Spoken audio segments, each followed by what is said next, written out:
Joining me now from the Biden campaign is Communications Director Michael Tyler. Michael, thank you so much. I know we called you this morning and asked you to talk about this. I appreciate you taking the time.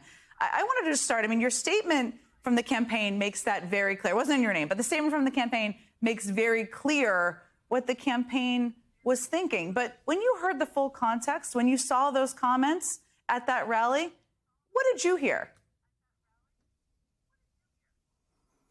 Well, thank you, Jen, for having me. I mean, what I heard was a continuation of the same rhetoric, the same endorsement of political violence that we've seen from Donald Trump for years, as you pointed out. It goes even farther back, right? This is the same guy who, after Nazis marched on Charlottesville and killed a woman, said there were very fine people on both sides. Is the same guy who, in 2020, told the Proud Boys, a white supremacist group, to stand back and stand by. And now every single day on the stump, he is championing and praising the insurrectionists who he encouraged to violently storm the Capitol in an attempt to overthrow our democracy.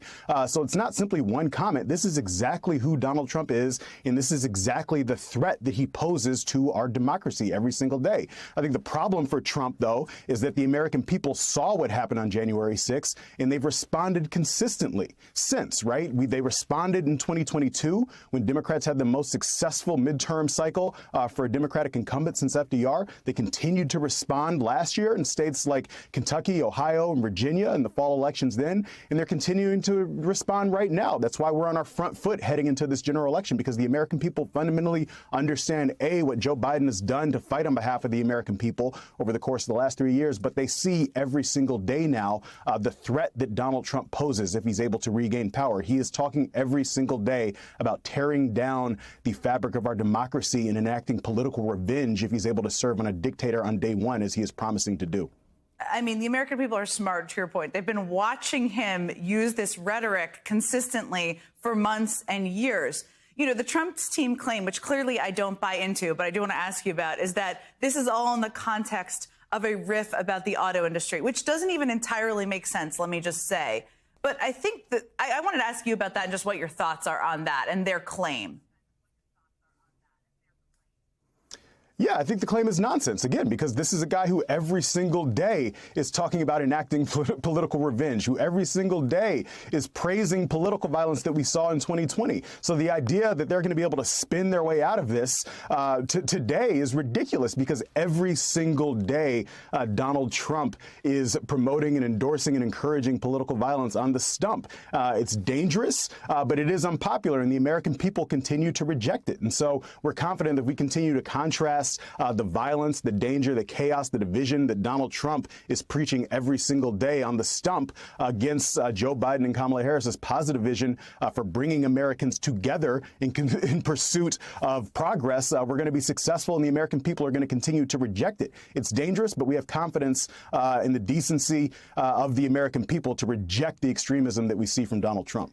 I'll also note the same people saying this is out of context have not condemned the other dozens of times he has made comments that prompt political violence and are politically violent rhetoric. Let me ask you, the president has been very vocal, forceful. I know He's been doing it for years. It's true.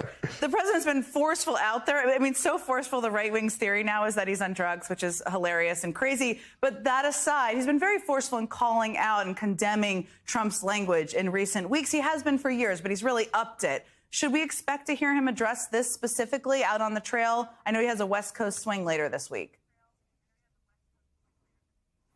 Well, yeah, I think you actually heard the president say it even going back to the State of the Union, right? Before Trump's latest comments, he said that political violence should be never acceptable in the United States of America. And so he's going to continue to do that. We've been carrying the same message forward since the State of the Union with an aggressive schedule.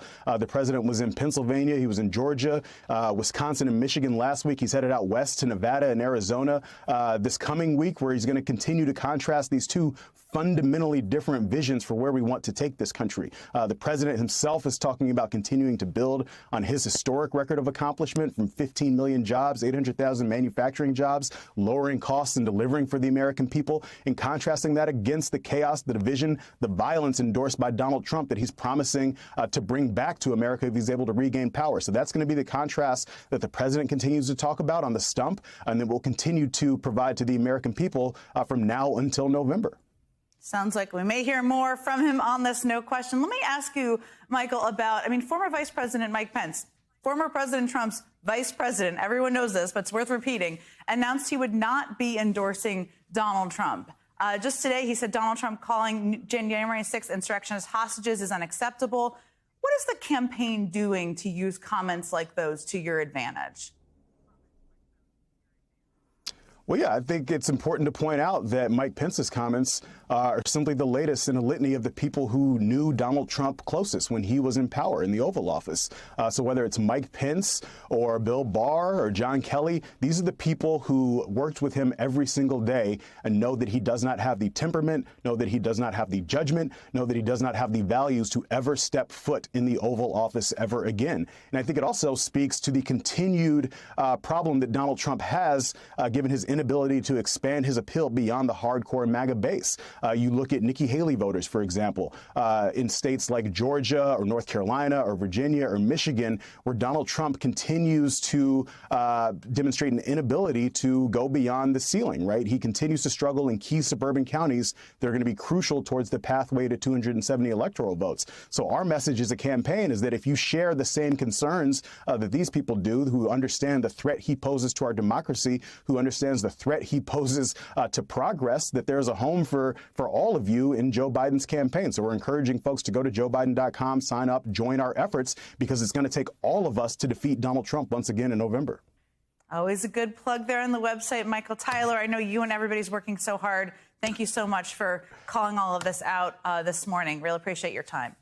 If it makes you feel any better, I have already put evac on alert. He's ready to go if it comes to that. General, I can assure you. Hey, General, let me into the war room to see you, so I had to hack my way onto this frequency. This better be critical, Wheelie. Sir, come on, when is it not, please? Okay, couple of things. I'm running low on the dough. I was thinking about taking a couple of months sick leave, maybe starting today. And, oh yeah.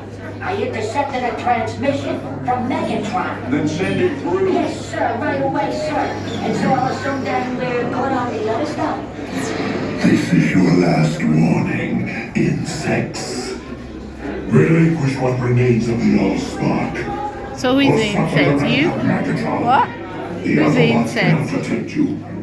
They were defeated on our world, and we will defeat them here. This was just a diversion. Security, please bring him up. Rabbit, she's already inside. Deeds! Give me an update on that reserve. Boss readiness. What was his name? What was it? Evac, sir. Evac.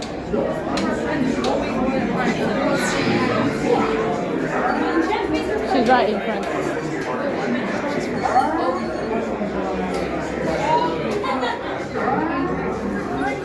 We're facing a heavy sustained attack. They appear to be after the Allspark. General, watch out! General! Need this evac immediately, General. Evac immediately.